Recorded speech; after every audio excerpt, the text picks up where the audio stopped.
Hey, how are you? How you doing? Good. How you feeling? I am good. I'm ready. Very good. Is this your first live? It is, Okay. literally.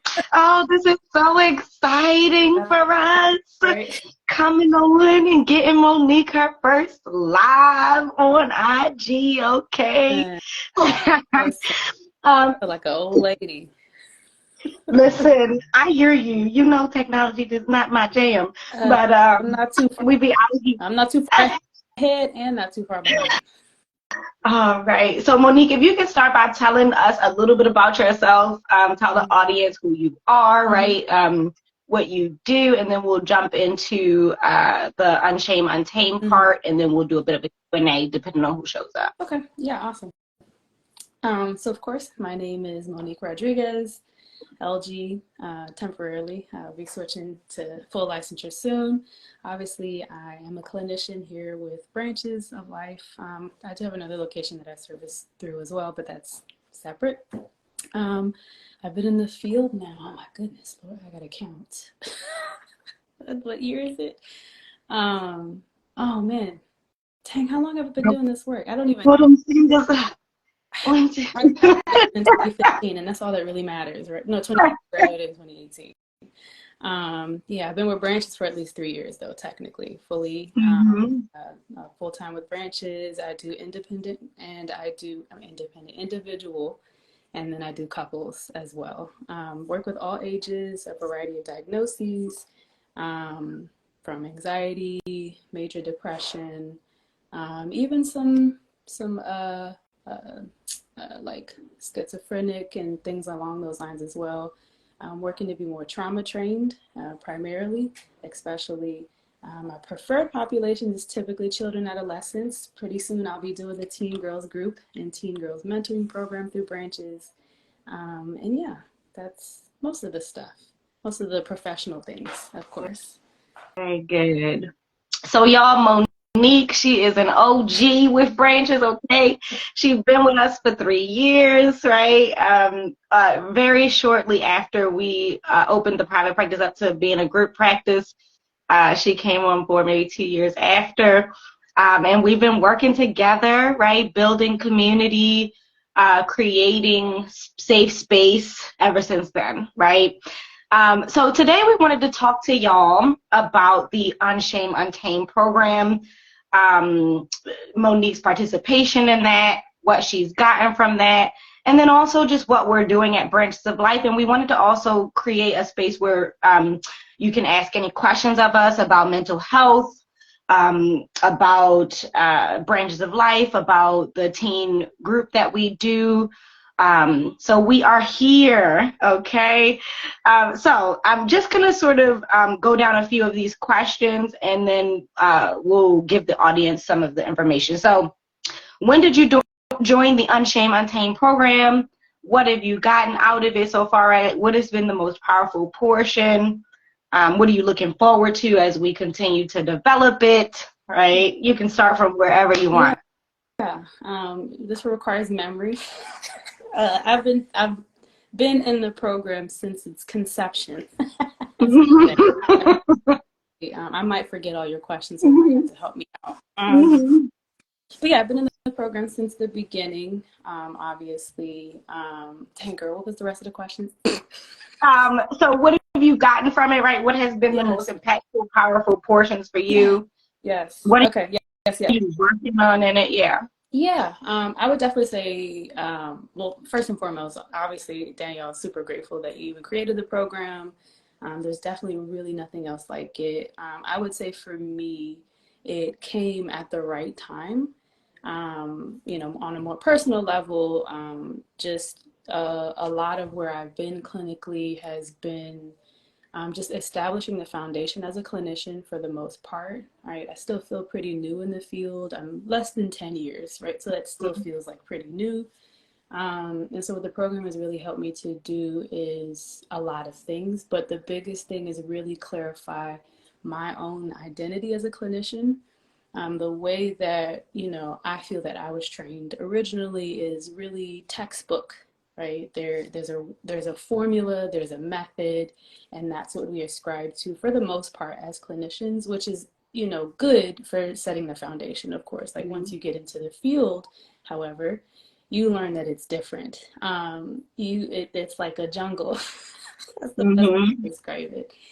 And so what the program has really helped me to do is to, one, be confident in the fact that I am allowed to be myself as a therapist, right? I don't have to be that image, right, that I learned, or I don't have to be that blank slate, right? Kind of what we learned is we're the white piece of paper and we let the clients cover the canvas, which is true to a significant degree. But if we really lean into what the idea of what counseling or what therapy can be, the beauty of it, what makes it work is the relationship. And so any healthy relationship, it does require both parties to show up and to show up authentically. And so what the program has allowed me to do is be comfortable with the fact that that's what I was doing already. I questioned myself a lot in the field. I felt like, oh, I was too myself. I was too much human. I was not too far away from where my clients were. And it felt like invalidating to keep showing up in that way sometimes. Like, oh, I'm supposed to be a better version. I'm supposed to be this. And it made me invalidate really the work that I was doing with my clients, right? And what made it work in the first place. A lot of the reasons that I think the work that I've done with the clients that I have worked with at this point in my career is because I show up as a human who happens to be a therapist. So the program really helped me to solidify that. I would say that's the best foundation, first and foremost. And then from there, not to be corny, because I would be like the branches. I would do. I say it all the time. Listen, it's cute, okay? If it fits, though, it fits, right? And so because I have those roots, right, we did not plan this, for the record. I just was kind of leaning into that. I just wanted the people to know. Yeah, because of that foundation, what it's allowed me to do is to expand what that looks like even more, right? What my interests are, what my niche is, you know, so we call it professionally. I can kind of lean into who I am to determine what that niche is. I've been able to make more decisions that are in alignment with who I know myself to be as a clinician versus who I think I should be as a clinician, or who other people say that I should be. And ultimately, I feel that the people that I'm best able to serve are going to get the best from me when I am my best self as a clinician. And so what the program has really been able to do for me personally is give language, to give a vision, and to give clarity for who I want to be, not just right now, because this is just this version of me, but like who I want to continue to see myself as a clinician.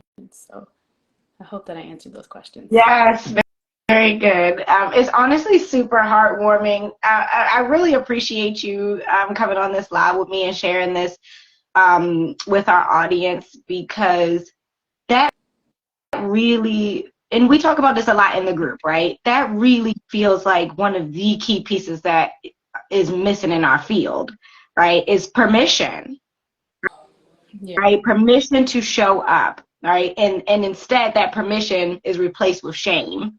And so we're walking around trying to create safe space, not feeling safe within ourselves because we're walking around feeling a bunch of shame. I know that. Right.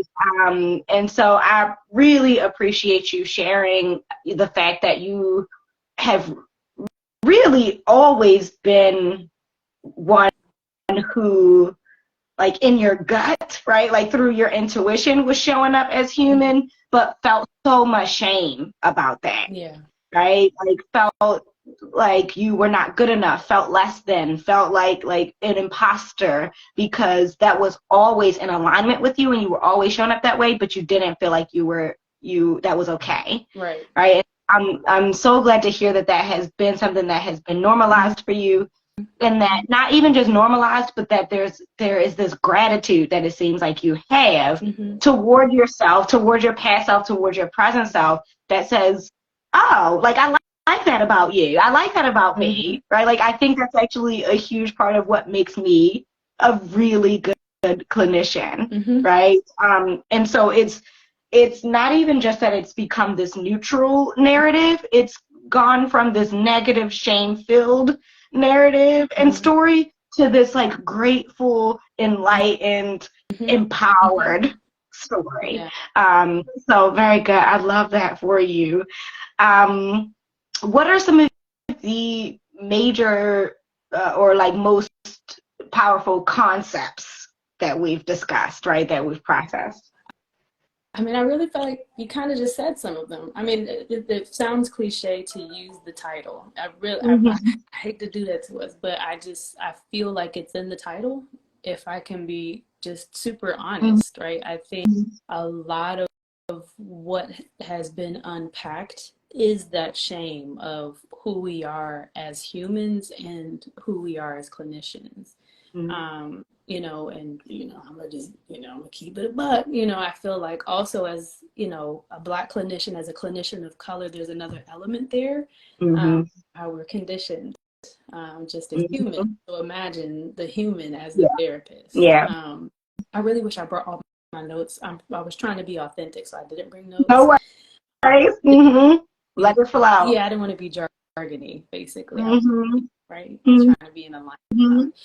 Well, speaking of alignment, I would say that's the biggest one. I think that word alignment, I really have come to understand what it looks like to be aligned as a person and then also professionally. And one of the things that I've really taken away from it is I'm not going to be aligned clinically if I'm not aligned personally.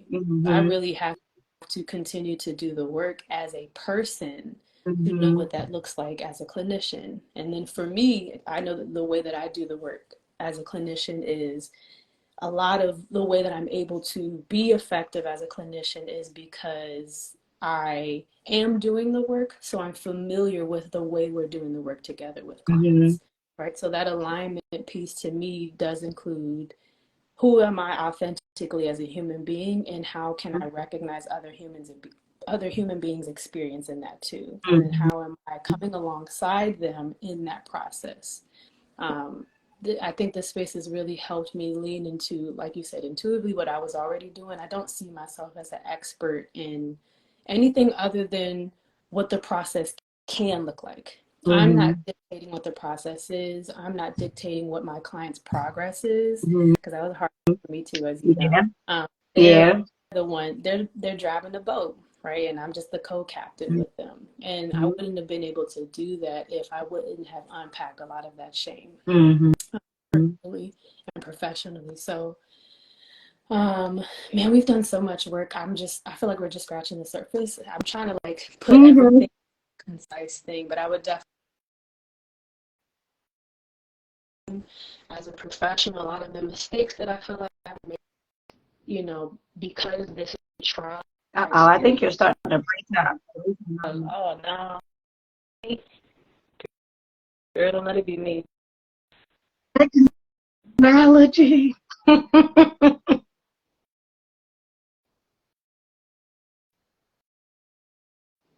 Danielle, am I back? Oh, there we go. It's fine. You know,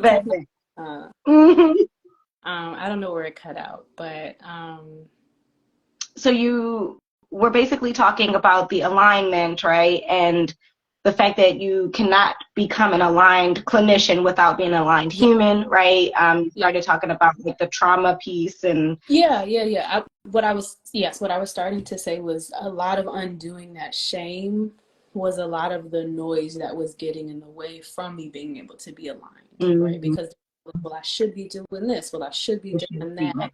If I was, you know, one of my favorite clinicians is or Yalom, basically, is Yalom. And so I'd be like, well, what would Yalom do? You know what I mean? That's how I be thinking sometimes when I'm in session. And instead, I don't have to think about that. I can think about being really engaged and present with the client when I don't have that noise in the way, and when I'm confident in that who I am as a clinician is good enough, right? I don't have to be the best.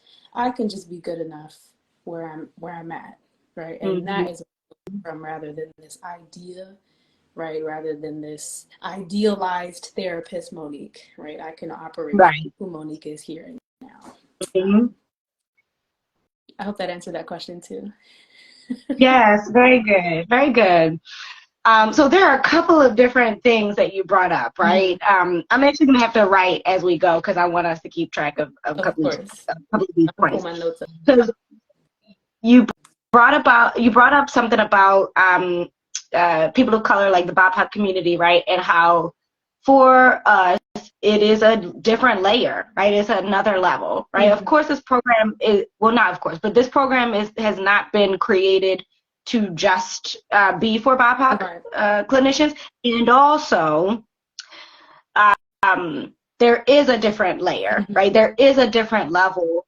And we've spent some time in our program, and also I've been processing a lot of this like idea of whitewashing ourselves in order to show up as professional, right? This idea of, I love that you're talking about, okay, I don't have to be this thing, I can be me. And also a lot of our training is based off of, look, we're just going to say it, I'm just going to be real. Okay. Most of our theories were created by old white men, right? Yes. And I think in our training, because of that, we do get a lot of, even if it is subconsciously from the culture of the mental health field, we do get a lot of pressure, a lot of expectation, a lot of frameworking and conceptualization that is very whitewashed, right? This idea of like showing up a certain way, speaking a certain way, not saying this, right? Paying attention to like certain types of body language, or like not using specific words, like, and the fact that, like you said, this is a journey that's not just in the professional setting, it also has to do with our human identities as people of color. It really does begin to get heavy and murky if we're not paying attention to how that's coming up for us, right?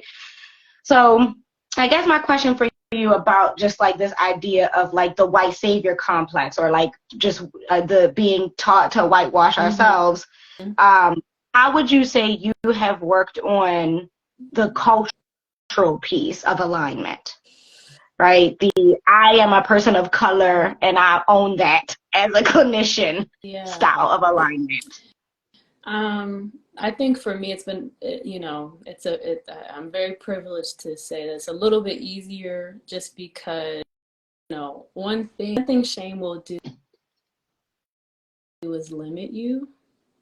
But in that limiting, it has made me say, well, what can I fall back on? And most of the time it was my identity, it was my experiences, it was my background. I think I said a little bit earlier, especially early on, I really felt like I'm not too far away from where my clients were, right? I wasn't too far away from getting out of those environments or growing out of those patterns in a lot of ways. And I understand the system in which we live in, because of, those shared identities. And so I think for me, the privilege that I've had is just, because of the training that I've been afforded, I feel like it allowed me just to have more information sooner. So by the time I've kind of processed it a little bit through grad program and everything like that. So when I was working with clients and I was seeing those familiar patterns, it was taking me deeper in my own understanding of what's happening. Because I know mine, I understand mine, I've intellectualized mine already, so I've already unpacked it to that level. But working with clients took it deeper. I think through this program, it made me go back. I was able to go back and say, ooh, okay, I think we did an exercise where we had to like define ourselves. And that was interesting because I never had to literally just say, this is who I am, and this is who we are and how people see us. That one was really, it was awkward to do it, if I can be honest with you, because I'm like, I have to see these things that I know people think and say about me, but don't really define me. And so it helped me to really kind of own that my identity is defined by me, and also I can allow for room for people to kind of permeate that at times, but I'm still the anchor, right? I'm the anchor for who I am and my expertise. And what I would say as a clinician is, My expertise is valid. I think, I hope it don't sound too arrogant, but I feel like my expertise is more valid than the book smarts because I'm the one that's lived this. The people who wrote the theories didn't live my experience. They're not in this reality.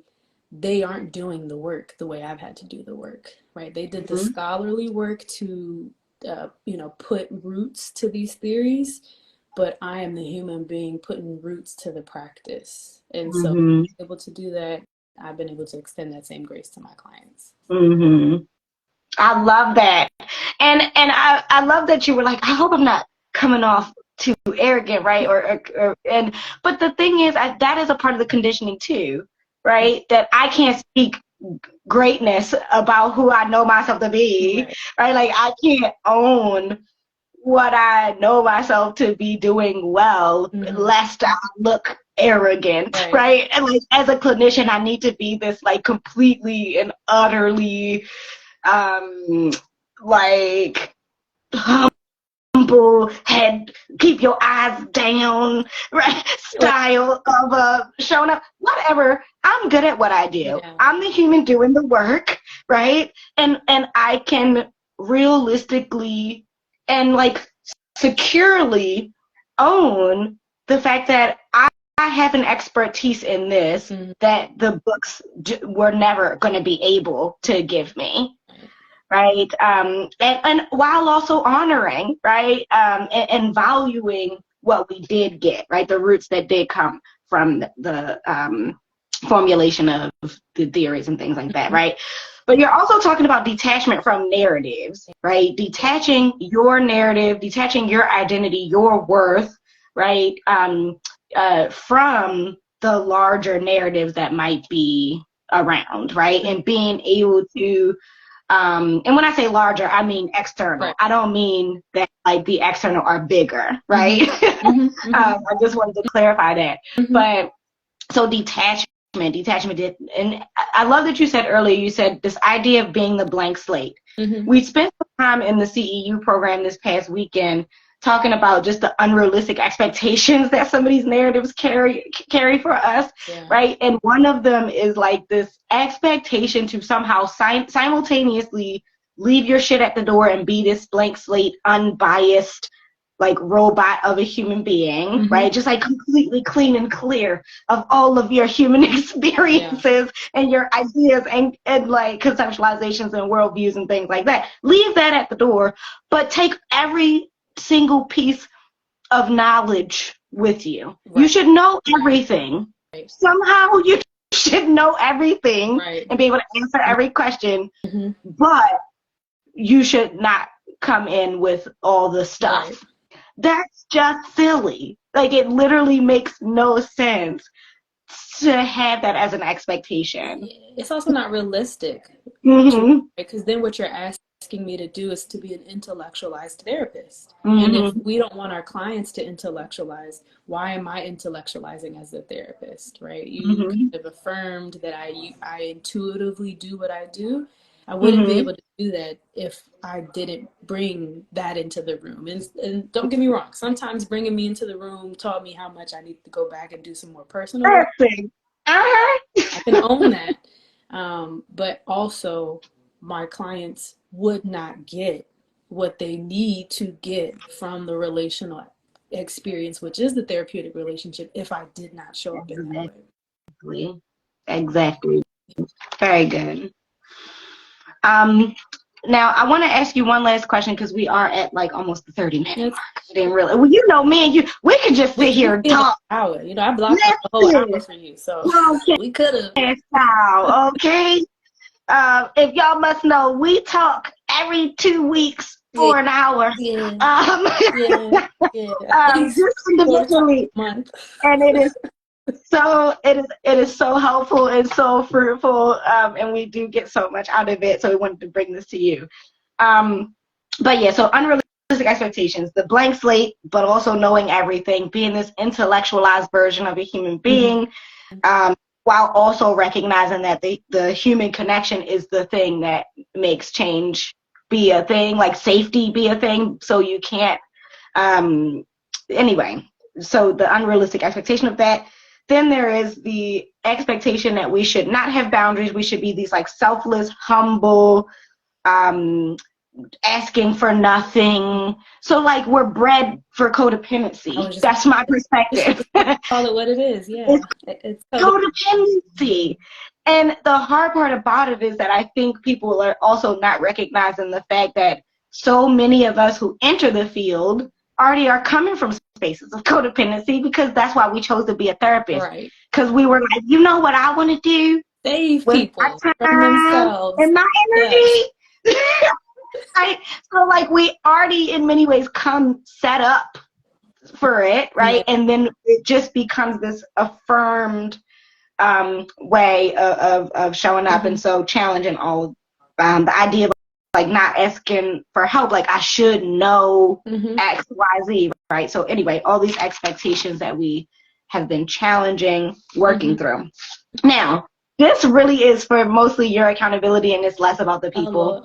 What are you working on specifically for you? Like, what are some of the, just one, right? One of the commitments that you have made within the program to yourself, right? To your future self that we did that meditation visualizing about, right? Like, what commitment are you making to her?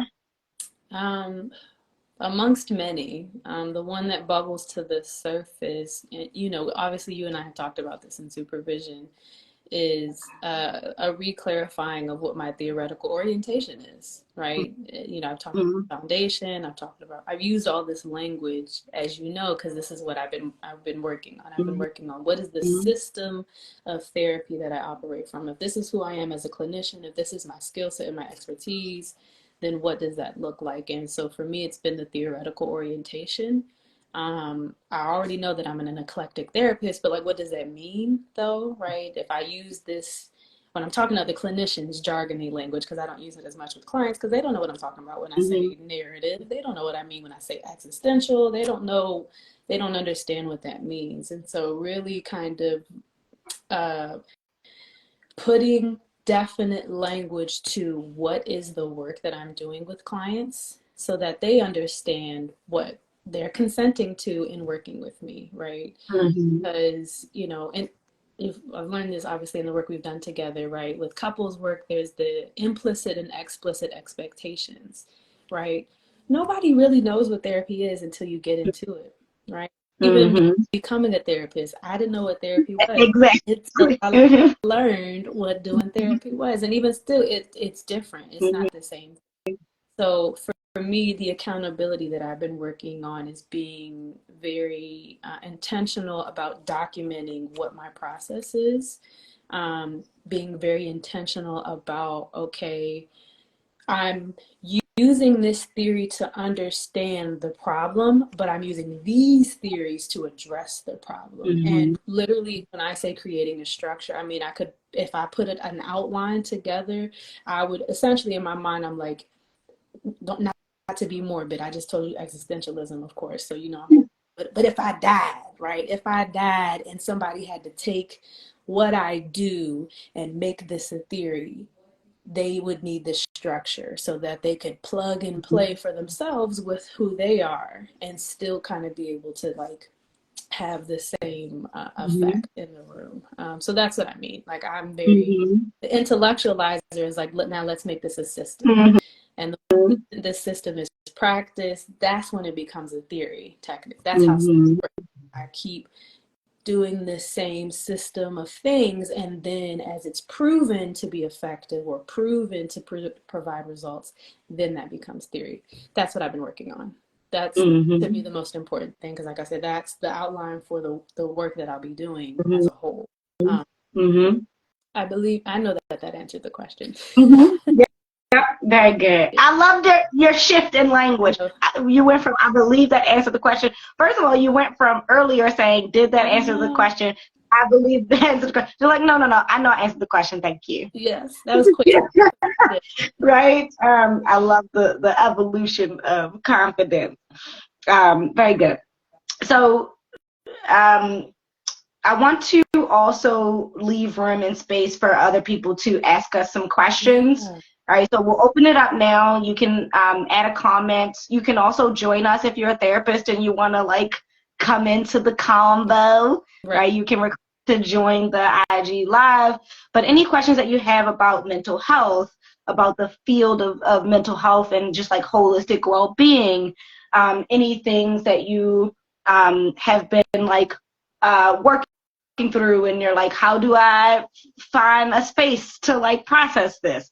Any questions that you have about the Unshame, Untame program or anything that Monique and I are doing at Branches of Life, right? Like this is your time, your opportunity, your space.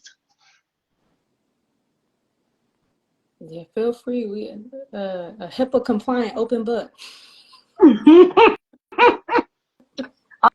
Also, like this is not therapy, yes. So we won't be doing that style Q&A. But all right, make it good. Make it you. I like to think. I know one of my friends is on here, so maybe she'll give us a shout out question. Oh, we got 3 friends. I'm looking at.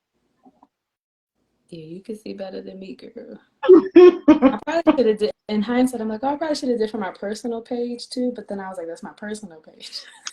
So, oh, I hear you. For business reasons, I was like, I'm not gonna do that. I hear you. You gotta make those decisions. Don't find me. You gotta make those decisions for yourself. How do you most effectively separate yourself, right? Give yourself permission to show up and be present with your clients. So any strategies, any practices? I love this question. Thank you so much. That's a great question. Who's KJ, you say? That's a really good question.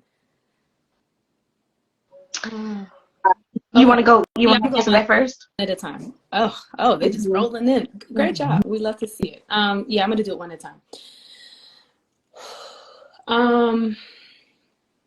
I think, we talked about codependency, and once I had the language for it, even before I had the language for codependency, I did struggle in the very beginning with enmeshing too much because too far away from clients. I am actively still doing the work. So I did enmesh in the beginning of the time, especially early on when I wasn't confident in what I was doing.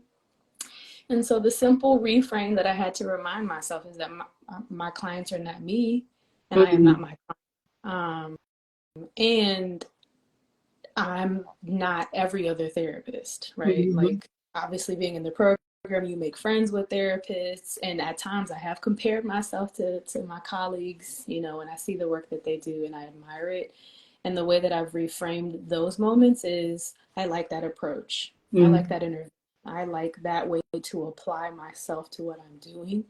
And so I just have to kind of, remind myself that I am not my clients. I'm literally, Danielle is used to this language. I am providing a container. I am not the container. I am providing a container. The space that I am providing is a mirror. So I am just taking in the information, and then the mirror is telling the clients what it sees, right? So I did used to really internalize that I was the container and that I was the mirror and I was holding space for clients, and I was able to detach, like Danielle said, and recognize, oh no, I'm just a vessel that's providing a space, but I am not the vessel and I am not the space. And that's a very existential thought. In terms of strategies and practices, it really shows up in my personal work. I have to do a lot of like reflecting, writing, consulting, reading. Like I have to do just a lot of personal work to distance myself from it. But honestly, all of that is information to me that once I separate it and I see it as information, now that information becomes a tool instead of it being me. So I use intellectualizing to detach from the information, use the information to apply it to the work. That might not have been as specific as I would have liked it to have been, but that's my answer to the question. Very good. Very good. So utilizing the detachment, like being able to show up without personalizing, right? Being able to, yeah. Yes. Yes. Very good. Yes. Very good. That. And I heard you say you didn't use the language self-talk, but that's what I'm hearing you say, Yes. right? Is that you're using a lot of self-talk as a Yes. strategy. And Yes. I would repeat that. Yes. That self-talk is my best friend in the therapy room, right? My best friend. Because I was going to say self-talk. I would say best friend, but sometimes my best friend and I, we be having some rough conversations. But we're good friends. That's with certainty. With certainty, yes. Right? Because sometimes you're gonna be like, "Yo, can you really bring it down for just a moment, real quick?" But I'd be like, I should say parts work. Parts work is a very specific example of how I am able to use that self-talk and detach. Like those are parts of me. This is a part of me, but this is not me. Yeah. So it sounds like parts work or IFS. Very good. Yeah. So I would repeat, right? I use a lot of self-talk. If I find myself feeling shame or feeling triggered or feeling like any part of my humanity coming up, allowing space for it. Like, I don't know if you've heard, so this is who's KJ you say, right? I don't know if you've heard about Person of the Therapist, but Person of the Therapist was something that was huge in my training program, and I use it a lot, which is the essence of it, the core of it, the belief behind it is that the presence of me, right? It's my presence, not my absence, that makes the work effective, right? Like that if I can do my work and learn to utilize the self that is me in the room, then that is the best way to show up versus this denial of self, versus this repression of self. So a lot of self-talk, like if I find myself being like, oh, I'm being too much or this, that, and the third, then I'll use self-talk to like help regulate that. If I don't have the wherewithal to do that in that moment because I'm focused or paying attention to what's happening in the room, I use tapping. Right.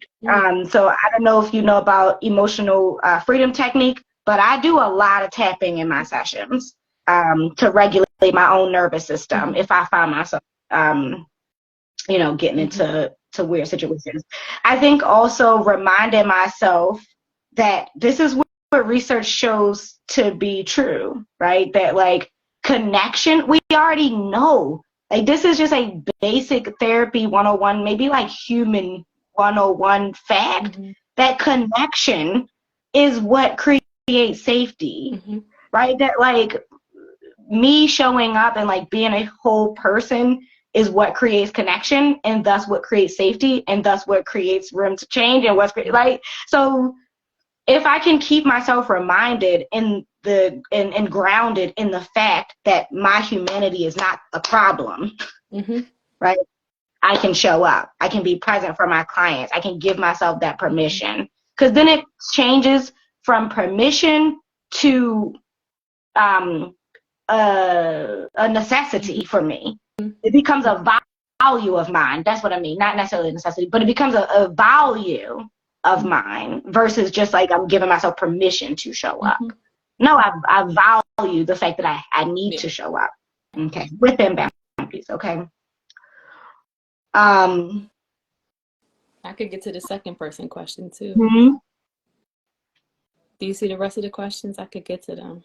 Yeah, so I'm not a therapist, but I do have a question about how you handle insecurity. Erica, you don't know me, but you know me by that question. That's all I'm gonna say. I think a continuation of that first question, if I could be honest, because if I can be really honest, early on in the field was my most insecure self professionally. So this is something that I just might be my expertise. It might be my niche one day. I don't know. Insecure therapist. That might be a niche. I would say that I let it be a compass of where I can focus my personal work, right? So whatever I'm noticing, I need to give a very specific example to capture this idea. So one insecurity that I used to have clinically, was like, what was I helping my clients accomplish their goals, right? So as therapists, we usually do treatment plans. I do them by the 5th session, but some places you gotta do it by the 1st session, and then you update them every 6 months. That's like a format, a structure that you really learn from agencies.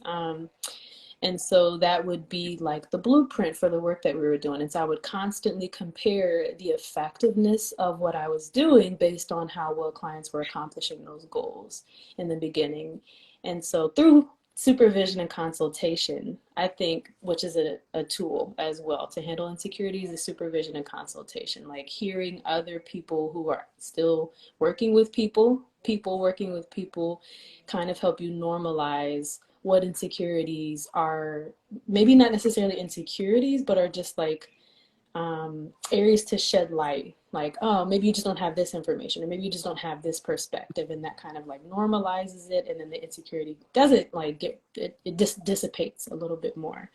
But most of the time, what happened with Danielle specifically, because obviously I work with Danielle, is Danielle really helped me to normalize that it is the client who is the expert on their process. And so it really helped me to accept that I'm not the one helping clients accomplish their goal. Reframe, I'm helping the clients in their accomplishing of their goals. Mm-hmm. And then that helped me to cultivate the language, oh, I'm holding space. Oh, I'm the container. And then when I realized, especially with the codependency stuff, that was too much, that was actually pulling too much out of me, then it was, how do I detach from me being the container to how do I provide a container? And the more I just kind of navigated through those insecurities, like letting them be, kind of like those insecurities. I think there's like a quote that says like a trigger shows you where the work can go deeper, something like that. I think Dr. Nidra says something along those lines. And so I let those be points of deepening my personal work more than it was about shaming myself. Those are parts where I can improve and evolve more than they were a negative reflection about who I am as a person or as a clinician. And that took a lot of personal work to be able to get to that. But yeah, just continue to do your own personal work, explore why those insecurities are there for you personally, because most of the time that's your personal stuff. That's your person of the therapist that's showing up. And so how do I lean into that in a way that not only helps me to evolve and enhance, but also for the sake of the work and for the sake of client. And also embracing them. Like my insecurities, I've done so much work now that my insecurities aren't a failure point to me anymore. They're more like, oh, that's where I can continue to do the work. And I can lean into my humanity more in those moments. So, very good. Very good. So not shaming yourself for having insecurity. Not shaming yourself for having insecurity. Yes. Right? Recognizing that insecurity is a human experience. Yes. Right? Because if you add shame on top of the insecurity, right, and then you got yourself in a whole overwhelming cycle, right? That can spiral you downward, and now you're feeling shame and you're feeling insecure, right? So normalizing the insecurity, I think building community around you is extremely important, 100%, right? Like, God, 100%. Insecurity and shame and experiences like that thrive in silence. They thrive when you are in isolation. And so talking about it, speaking it out loud, saying what your insecurities are, and then recognizing that, wait a minute, you got the insecurity too? Because most of the times you think you're alone. There's a story that gets told to us in the midst of our insecurities that's most of the time not true. You're never the only one experiencing anything. Yeah. Yes. You're never the only one experiencing anything. And so building community. Write that down. I am Tara. You are never the only person experiencing anything. Yeah. Another way I actually said this to a person I was working with this week is where we share isn't the experience of the emotion, but my unique experience. No, nobody else has my unique experience of this, Mm-hmm. but other people can relate to what I'm experiencing Mm-hmm. at the human. Mm-hmm. So other people can Right. relate to being insecure about their bodies. Other people can relate to being insecure about feeling like an imposter in spaces where they want to take up more space. Other people can relate to Mm-hmm. that even if they can't relate exactly to my unique experience, Exactly. but that's normalizing it enough for me to be like, oh, this is a normal insecurity. Mm-hmm. How is the way that I can tackle it for me? Mm-hmm. Yeah, I would definitely say community. Community has helped a lot with my insecurity. Me personally, Mm-hmm. community has Yeah. helped a lot. Too, with certainty. I think if I hadn't taken the business from private practice to group practice, I would not have made it past and through my burnout. Like when I've had seasons of burnout, if I would have just stayed in isolation and not created the business that I knew made sense for me, listen, I wouldn't have made it out here, okay? I simply wouldn't have. And I just had to be honest with myself about that. Yeah. So last question, and then we're going to wrap up. So what advice would you give to someone starting their path in the journey in the therapy field? Man, that's a great one. That's a great one. There's so much that I could say for that one. Oh my God. I would say if you haven't started therapy already, start now. I think I said everyone. I think everyone who hasn't, who wants to be in the field and has it, I would say do your therapy now, right? At whatever capacity in which you do it. There's so many clinicians. It doesn't even, and I'm using therapy interchangeably with counseling because those are two different things. I would say start some form of your work now, even if it's not therapy, even if it's just journaling, even if it's just reading, even if it's watching documentaries where other people are doing their therapy, and just like start being curious about you, what makes you you, your limitations, your strength, like just start to be curious about who you are and unpacking what that means and who you want to be. Like I would just say start where you are, being curious about who you are. Part of the reason why I suggested therapy, though, in particular, is because if you do decide to get into the helping field, the best way to know what works is when you experience it as a client. I think that, you know, I didn't technically start doing therapy until later in my grad program, but when I started experiencing therapy as a client, and I've had at least a couple different clinicians now, it also really helped me to normalize other variations of what the experience could be. And then I took that information and was like, so I don't like this particular approach, but I do like this one, or I like this piece, or I don't like that, or I don't like it when this clinician does this, so I know when I'm a clinician, I'm going to do this, right? But I would say starting your own work as the foundation to helping others learn what the work looks like for them. Because then you get to see that it really is different for everybody. And then you really do get to normalize the way that who you are and what you're doing from that space. So my encouragement would to be like, start whatever level of your work, wherever you are. We're at all different points in the spectrum of the stages of change. So start where you are. Just kind of be curious. I would say be curious and inquisitive about who you are and what makes you you. And that is probably the best starting point for what you will be able to do in the space and in the field. And then it also helps you kind of learn your niche too. Yeah, I would wholeheartedly agree. You have to be doing your own work if you're going to be in the field of any type of like work with people, to be honest, but specifically in the mental health field.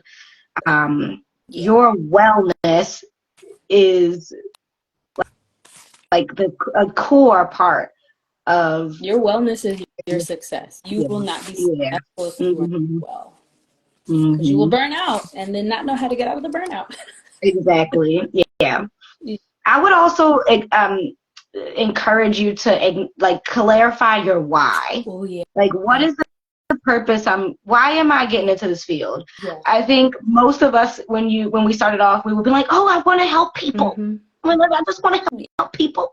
And then you realize you get the feeling, you're like, you know what? There's so many other ways to help people. You know how many ways there are to help people in this world? So if your only purpose is just to help people, Yes. go deeper than that. Like, clarify it. You really have to have your why. You don't have to. I would just suggest that you have your why clarified. And from personal experience, my hope is that can prevent you maybe from going too deep into something that does not make sense for you. Ooh, yeah. Right. And so my why, and I'm very real with people on all platforms about my why, was completely and utterly codependent. My why was very much, I want to help people as a way to heal myself, and I didn't know that. Like, I didn't know that because nobody told me to figure out why I wanted to do it. They was like, oh, you want to be a therapist? Let's do it. Like, they didn't sit me down and like help me process the fact that like my family of origin was like real traumatizing, and a lot of my parental experiences were damaging to my my world view and my own identity and my worth as a lovable human, right? Like, nobody helped me unpack the fact that me being a therapist initially was about me finding space where I could be needed. Nobody helped me figure that out. But anyway, I say all that to say, please know what your why is. And then do your work around some of those whys so that you can be in the field in a way that feels like it's not like coming from these unhealthy places. And I would even say, like, I know for me, like the first class we had is like professional identity, and they were like, if you got into this field to help people, that's the wrong reason. That was like the first class. I automatically intellectualized me, kind of like blocked that out and didn't come back later. So what I would also say is, like, if that is your why, embrace it. That's your why, and also go deeper, because also that will not sustain you. It will not be enough, because one day you're going to not want to help people, and you're still do your job, and you're still going to do your job well, right? Otherwise, to people, which sounds very scary, but that's just a reality, right? And so it's okay, and go deeper. You know, well, why do you really want to help people, and how can you separate that desire from you meeting a need within yourself that was unmet, possibly, right? And how make that a bigger picture about something that I can continue to give my life energy to in the ways that is going to be required of me for the, you know, for what this work can be. So, I'm a good. I too came into this because of codependency, and I didn't know it until it was too late. But we're here now, and I love it. So it's like, I wouldn't have chosen anything else, maybe besides being a writer, but I think I chose this path better. Very good. Very good. Listen, there are no rights and wrongs in this thing. There's just the journey, growth, and the journey, right? Acceptance, trust in the process, and being honest with yourself, so that you can get to spaces of more authentic alignment, right? So we're going to wrap up today. I really want to celebrate Monique on her first IG Live. Come on, dope queen. Yes, sis. You did it. Okay, and you know, please follow us. Please stay tuned and engage with the things that we're doing. We appreciate you. We love you being here. We love being a part of this community, right? Any things you want to say, Monique? No, this is the new one. Nah, the new one's this. They went away from this. Do it like this. It's so weird, girl. It's the index with the middle. Oh, it's so. I got it. Girl, I'm gonna do the Korean one. This is the K-pop joint. I'm gonna do the K-pop joint. Oh, very good. All right, y'all. Thanks for joining. And we will see you next time. Yes. Thank you, Danielle. See you, beautiful people.